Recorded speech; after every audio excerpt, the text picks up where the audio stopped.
आजाद स्वतंत्र इच्छा, आजाद मर्जी के ऊपर प्रभु कभी भी अपना जबरदस्ती कुछ भी करना नहीं चाहता। परमेश्वर आपके फ्री विल या स्वतंत्रता को आदर देता है। तो कुछ लोग इस वचन को पूरा ठीक ना समझते हुए ऐसा बोल सकते हैं, आपके ऊपर परमेश्वर का इच्छा हुआ, हमारे ऊपर परमेश्वर का इच्छा नहीं। कब हमारे ऊपर परमेश्वर का फसल आने लगा? बोलो, जब आपने अपना दिल खोल दिया, परमेश्वर का आवाज को पहचान कर हमारा दिल खोल दिया, तब हमारे, या उसके पहले शुरू हुआ कोई है इधर? भाई मैं तो कुछ भी नहीं बोला, परमेश्वर खुद ही मुझे बपतिस्मा दिलवा के इधर लेकर बैठा हुआ, ऐसा कोई है? अपने आप ही सब ऑटोमेटिक हुआ? कोई है तो हाथ खड़ा करे। इधर बैठा हुआ है परमेश्वर के राज्य में, हर व्यक्ति ये बोलेंगे, मैं पहला कदम मैं किया प्रभु को स्वीकार करने के लिए, मेरा इच्छा प्रकट किया। इच्छा प्रकट करने के बाद प्रभु ने आगे का काम किया।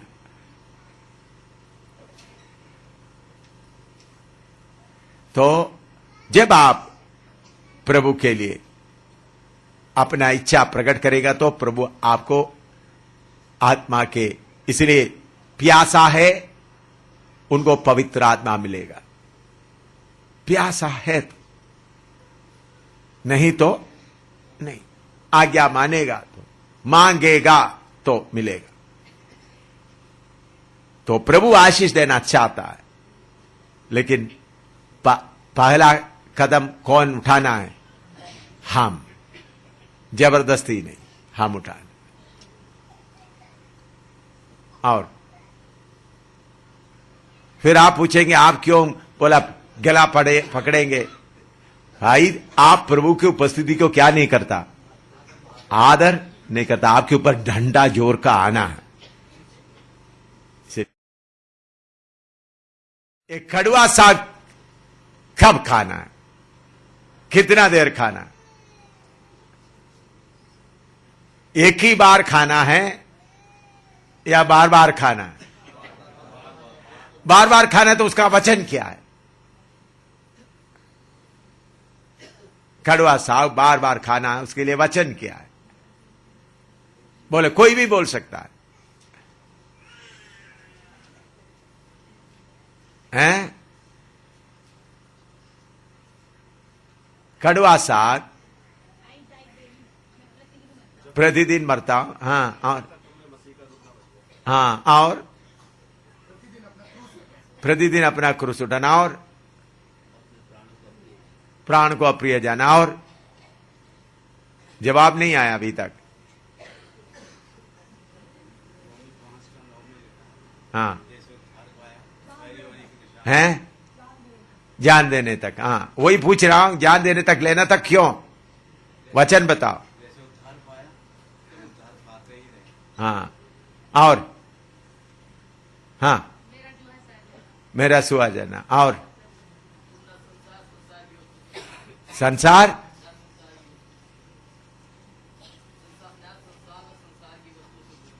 हाँ, और जल्दी, और 1 मिनट। मत्ती 7 का 13-14 पढ़ो। मत्ती 7 का 13-14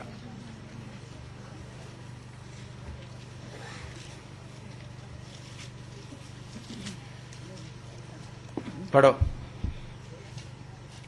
सकेत फाटक से प्रवेश करो, क्योंकि चौड़ा है वह फाटक और चाकल है वह मार्ग जो विनाश को पहुंचाता है, और बहुतेरे हैं जो उससे प्रवेश करते हैं। क्योंकि सकेत है वह फाटक, सकेत है फाटक, और सकरा है वह मार्ग, सकरा मार्ग। सकरा मार्ग कब तक है? कितना दिन तक? अंत तक। सकरा मार्ग का सही तर्जुमा उसका यूनानी भाषा में हम देते वक्त जिस मार्ग में चलते वक्त चोट लगता, चोट लगने वाला मार्ग,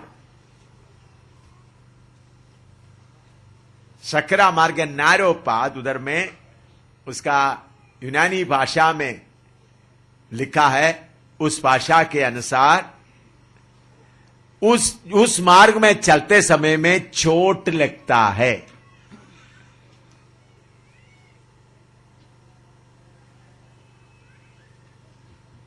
कांटे भरा हुआ मार्ग में चलेगा तो आपको क्या लगता है? चोट लगता है। कितना देर तक? चलते चलते चलते कड़वा साग खाते खाते दुनिया के साथ का सारा नाता अपने आप ही खत्म होना। इसका मतलब जैसे सफर शुरू किया, सफर खत्म होने तक आराम का, आश करने का वक्त नहीं है। कुछ लोगों का मन में यह है, सेवक लोग भी सोचते हैं, विश्वासी, शुरू में थोड़ा सा कष्ट होगा, बाद में सब ठीक हो जाएगा। भाई, वचन का उपदेश वो नहीं है। अगर आप असली में देखेगा तो शुरू में थोड़ा सा आराम है, चलते चलते चलते कष्ट ज्यादा होता जाता है। मेरे जीवन में मैं पीछे मुड़कर देखते समय में पहले कितना कांटा था, उससे दिन प्रतिदिन कांटे बढ़ते जाता है, घटता नहीं जाता बल्कि बढ़ता जाता है। प्रेरितों का जीवन भी आप देखे हैं तो उन लोग भी कड़वा साग खाता रहा। पौलुस अपना जीवन के बारे में बताता है। पहला कोरिन्थी 4:9 से पढ़िएगा। पहला कोरिन्थी 4:9 से। मेरी समझ में परमेश्वर ने हम प्रेरितों को सबके बाद उन लोगों की नाई ठहराया है जिनकी मृत्यु की आज्ञा हो चुकी हो, क्योंकि हम जगत और स्वर्गदूतों और मनुष्यों के लिए एक तमाशा ठहरे हैं। हम मसीह के लिए मूर्ख हैं, परंतु तुम मसीह में बुद्धिमान हो। हम निर्बल हैं, परंतु तुम बलवान हो। तुम आदर पाते हो, परंतु हम निरादर होते हैं। हम इस घड़ी तक भूखे प्यासे और नंगे हैं। इस घड़ी तक भूखे प्यासे और नंगे हैं, और घूसे खाते हैं, भूसे खाते हैं, और मारे मारे फिरते हैं, हाँ, और अपने ही हाथों के काम करके परिश्रम करते हैं। हाँ। लोग बुरा कहते हैं, हम आशीष देते हैं। वे सताते हैं, हम सहते हैं। हाँ। वे बदनाम करते हैं, हम विनती करते हैं। हम आज तक जगत के कूड़े और सब वस्तुओं की खुरचन की नाई ठहरे हैं। हाँ, आज तक जगत के कूड़े सब वस्तु के कुचन नहीं ठहरे। इसका मतलब कड़वा साग कब खा रहा है? अंत तक। अंत तक कड़वा साग खाते रहेगा तो मांस ज्यादा खाएगा, कम खाएगा? आज दिन में मैंने आपको बताया, कड़वा साग के साथ मांस खाएगा तो ज्यादा कौन सा खाएगा? मांस खाएगा, जो अच्छा लगता है। बटर जाम के साथ खाएगा तो कैसा रहेगा? हैं? जो टेस्टी लगता है वो खाएगा। तो आपको तंग रास्ता क्यों प्रभु रखा है? ताकि आप यीशु मसीह को ज्यादा पहचाने, यीशु मसीह को ज्यादा खाए, यीशु मसीह का प्रेम को ज्यादा पहचाने,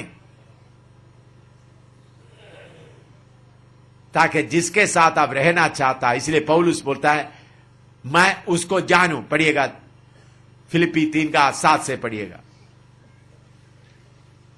फिलिप्पी 3:7 से।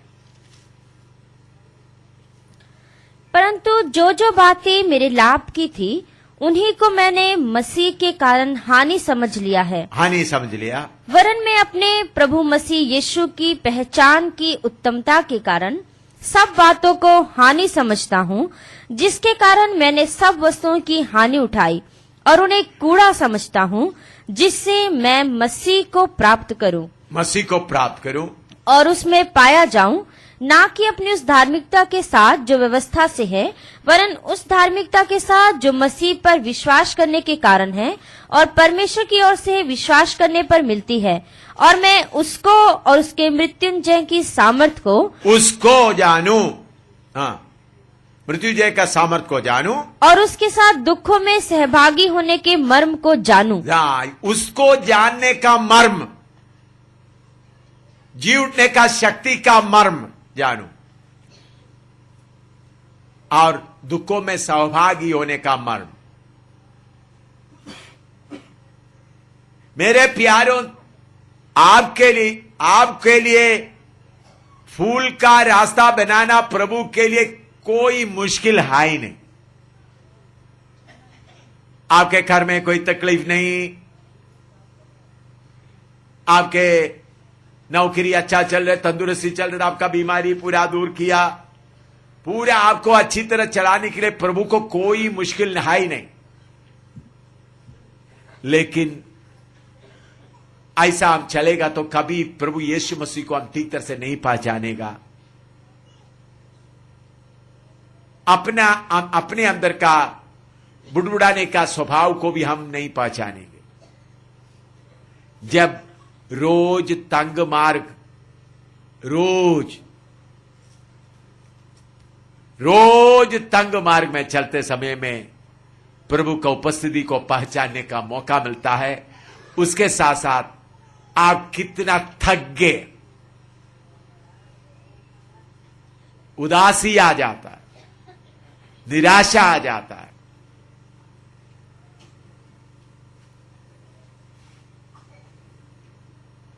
तो तंग मार्ग या कड़वा साग हमारे आशीष के लिए है। अभी मैं आपको उदाहरण के तौर पर बताता हूं। आपका प्लेट में सब लोग मांस नहीं खाता, पनीर रख लो, पनीर के साथ कड़वा साग भी रखा है। अगर बाकी बचेगा तो कौन सा बचेगा? कड़वा साग। पनीर पूरा खाएगा ना। अभी समझ लो पनीर भी रख दिया, उसके साथ आलू पटोरा क्या पूरी वगैरह सब रख दिया, हलवा भी रख दिया, कड़वा भी रख दिया, कौन सा चीज बचेगा? है?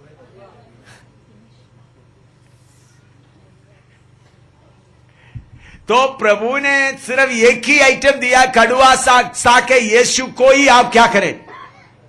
खाता रहे। मैं पीछे मुड़कर देखते समय में मेरे जीवन में आया हुआ कष्ट, निंदा, बदनामी, बेइज्जती, ये सब मुझे यहां तक पहुंचाया। अगर ये मेरे जीवन में ना होते, मैं कहां कहीं अमेरिका में कहीं जगह बड़ा साहब बनकर आराम से घूमते हुए रहना था, बड़ा साहब बनकर। लेकिन प्रभु का धन्यवाद हो, मेरे जीवन में आया हुआ उस परेशानी, दुख, बीमारी के कारण यीशु को ज्यादा खाया। क्या खाया? तो कड़वा साग जब आपको खाने का मौका मिलता है, यीशु को असली खाने का मौका ज्यादा मिलता है। यीशु को उपस्थिति को, इसलिए प्रभु यीशु मसीह कहता है चक्कर देखो, परख कर देखो, test and see the lord. तो मेरे प्यारों, याद रखिए, हम कांटे भरा हुआ रास्ता इसलिए चुना है ताकि हम यीशु को और ज्यादा जाने, यीशु का वचन को और ज्यादा समझे। हमारा उद्धार तो हो गया, उद्धार के लिए हम कड़वा साग नहीं खाता। इस्राएली लोगों को मिस्र से छुटकारे के लिए अपने घरों में मेमने का लाहू लगाया, उन लोग छुटकारा पाया, लेकिन बियाबान में जाने के पहले मांस खाना जरूरी था। इसी मुताबिक चंगाई पाना, आराम करना हमारा मार्ग के लिए नहीं है। प्रभु का मर्जी है तो चंगाई हो, मुझे सियोन में पहुंचना है। ये बात हमारे दिल में एक एक का मन में होता रहे। तो कड़वा साग कब तक खाना है? अंत तक।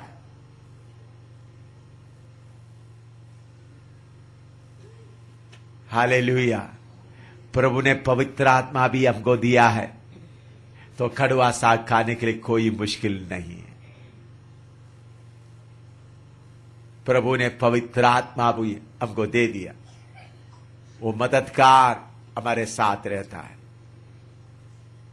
तो परमेश्वर का घर में पैदा होने का सौभाग्य प्रभु ने हमको दे दिया।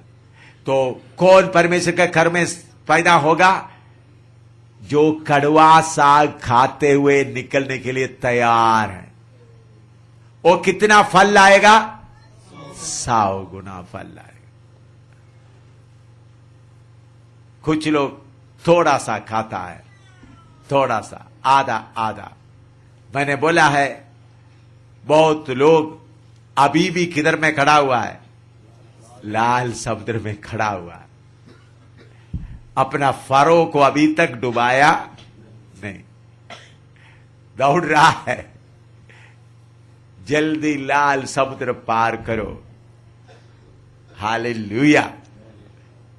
पीछे मुड़कर देखो, आपका फरो और उनका फौज पूरा डूब गया।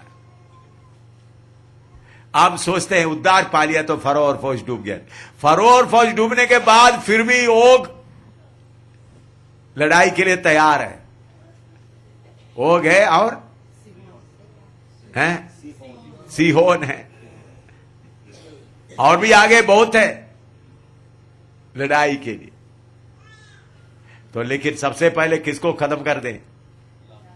लाल समुद्र का फरो। इसका मतलब मिस्र के बारे में आपको खट्टा हो जाए, इस दुनिया का जीवन खट्टा हो जाए। हालेलुया। यह है सही मसीह जीवन।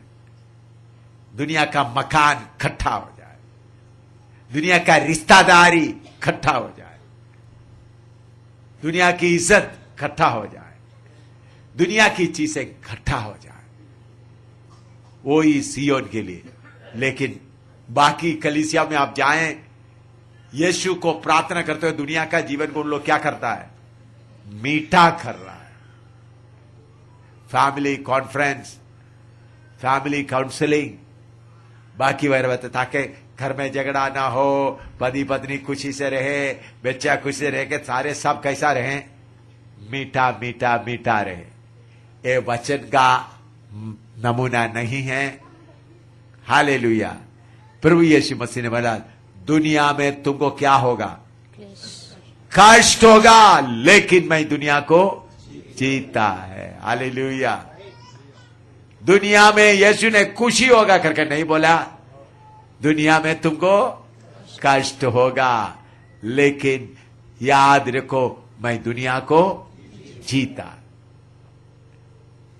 इसलिए मेरे प्यारों, किसी बात में पीछे ना जाते हुए कड़वा साग जितना मिलता है इकट्ठा करते जाओ। हालेलुया। सियोन में जाने वाला कौन सा साग के पीछे पड़ेंगे? कड़वा साग कहां मिले? Hallelujah, hallelujah. जितना कड़वा साग आता है, दुनिया का चीजें, दुनिया का खुशी हमारा मन से जाते रहता है, उतना ज्यादा यीशु को खाने का भूख हमारे अंदर बढ़ता जाता है। आप असलियत तौर पर भी थोड़ा सोच के देखें, कष्ट आते समय यीशु को ज्यादा ढूंढता है या नहीं? बोलिएगा, है? कष्ट नहीं आता तो टेलीविजन देखने का मन ज्यादा हो जाता है। पेट में भी दर्द, सिर में भी दर्द, पैसा भी कमी, तो फिर क्या, चलो टेलीविजन बंद कर दो भाई, है? तो इसलिए मेरे प्यारों, हालेलुया, यीशु ने यह मार्ग आपको दिया है। यीशु ने दिया हुआ इस मार्ग के लिए, जिस मार्ग में संत लोग गया है, हम भी उस मार्ग में चल रहा है। प्रभु ने सौभाग्य दे दिया। इसलिए कड़वा साग खाते हुए यीशु का खानदान में जन्म हुआ करके उस खुशी से रहें।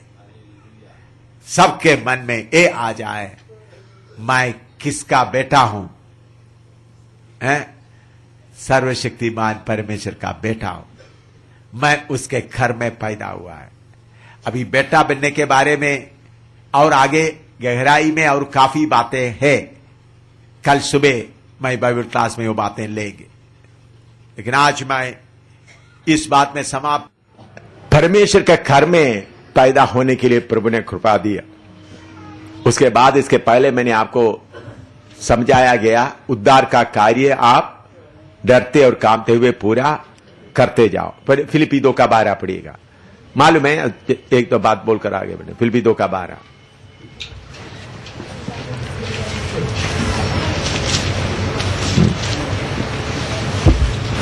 पढ़े।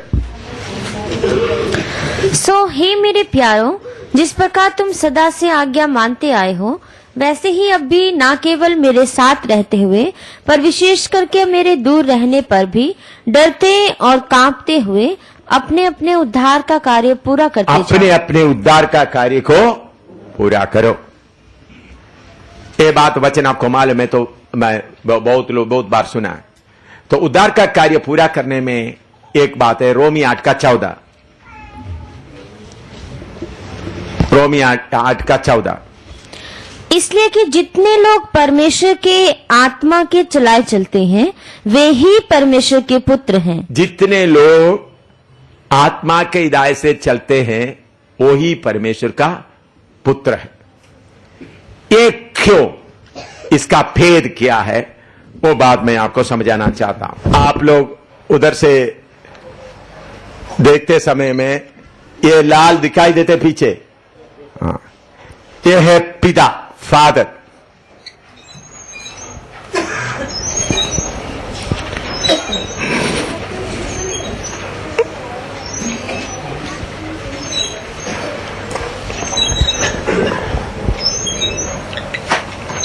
ये है पुत्र।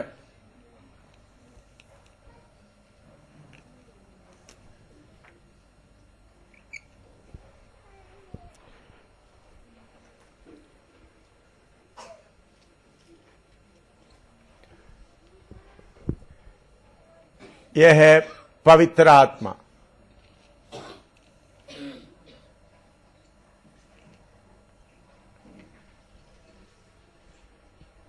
ये तीनों मिलकर हम देखते हैं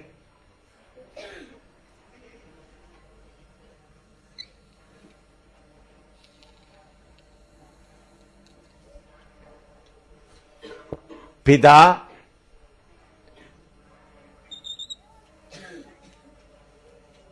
पुत्र, पवित्र आत्मा।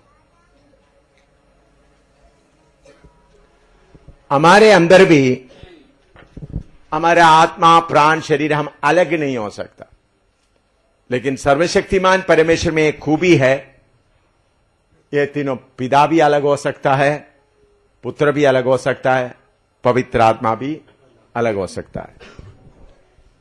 ये तीनों तीन है तो भी स्वर्ग में एक जैसा है।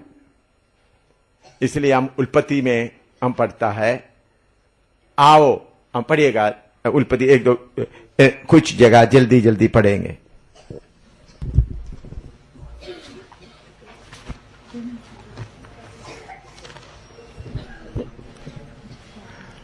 उल्पत्ति 1 अध्याय उसका 26 पढ़िएगा। फिर परमेश्वर ने कहा, हम मनुष्य को हम तीनों मिलकर कैसा रहता है? अंग्रेजी में अस या हम, तीनों मिलकर।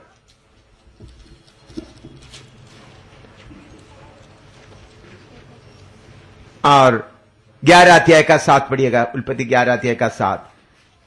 इसलिए आओ हम उतर के, आओ हम उतर कर, उधर में तीनों मिलकर। एलोहीम शब्द, गॉड एलोहीम शब्द एक नहीं है बल्कि तीन, एक ही व्यक्ति से, तो उसका अर्थ है तीन परमेश्वर हाई नहीं बल्कि एक से ज्यादा। एक से ज्यादा क्या है? पिता, पुत्र, पवित्र आत्मा। यशायाह नबी की किताब